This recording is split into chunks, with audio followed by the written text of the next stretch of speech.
High court میں M P Radha Krishna کے خلاف جھوٹی ایفیڈیوٹ دینے کا کیس درج۔ انتخابات کے بعد ایک اہم ترقی میں آزاد امیدوار مس تارابائی بھووی نے کرناٹکا ہائی کورٹ میں کلبرگی کے ایم پی رادھا کرشنا کے انتخابات کو چیلنج کیا۔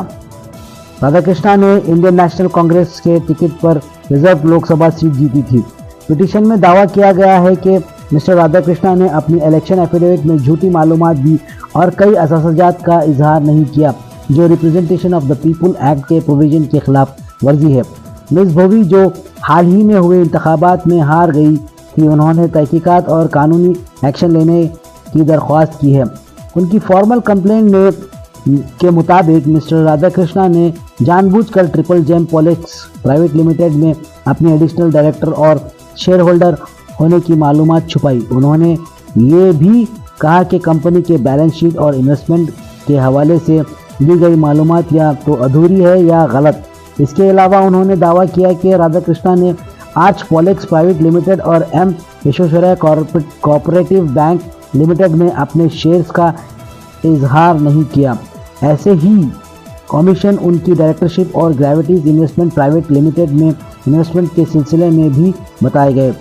مس بھووی کے مطابق مسٹر رادھا کرشنا کی کئی تنظیموں جیسے Anand social and education trust, Ambedkar education society اور پیپل ایجوکیشن سوسائٹی ٹرسٹ کے ساتھ فنانشل تعلقات تھے جو ایفیڈیوٹ میں مینشن نہیں کیے گئے، جو کہ ضروری انکشاف کے قانونی اصولوں کے خلاف ہے۔ انہوں نے یہ بھی الزام لگایا کہ رادھا کرشنا نے اپنی بیوی اور ڈپینڈنٹس کے پاس موجود ضروری احساسات جیسے سونا، چاندی، ہیرے کی گہنے اور قیمتی ہاؤس ہولڈ آئٹمز کا بھی اظہار نہیں کیا۔ ایک اور سنجیدہ ڈسکرپنسی یہی بتایا گیا کہ انگرتی گاؤں کے سروے نمبر 14 5 ایکڑ اور 1 گنٹا زمین کا حوالہ سے جھوٹی معلومات دی گئی۔ مس بھووی کے مطابق یہ زمین سرکاری یا کسی تیسرے شخص کے نام رجسٹر ہے، مگر رادھا کرشنا نے اسے اپنے ملکیت کے طور پر ایفیڈیوٹ میں درج کیا ہے۔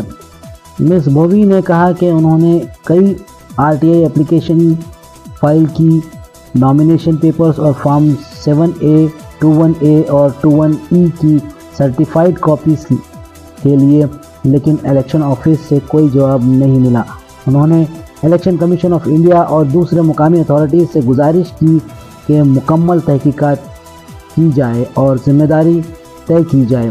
یہ کیس سیاسی اور قانونی دائروں میں خاص توجہ کا مرکز بن سکتا ہے کیونکہ یہ انتخاباتی شفافیت اور امیدواروں کے ڈسکلوزر نارمز کے عمل درآمد پر اہم سوالات اٹھاتا ہے۔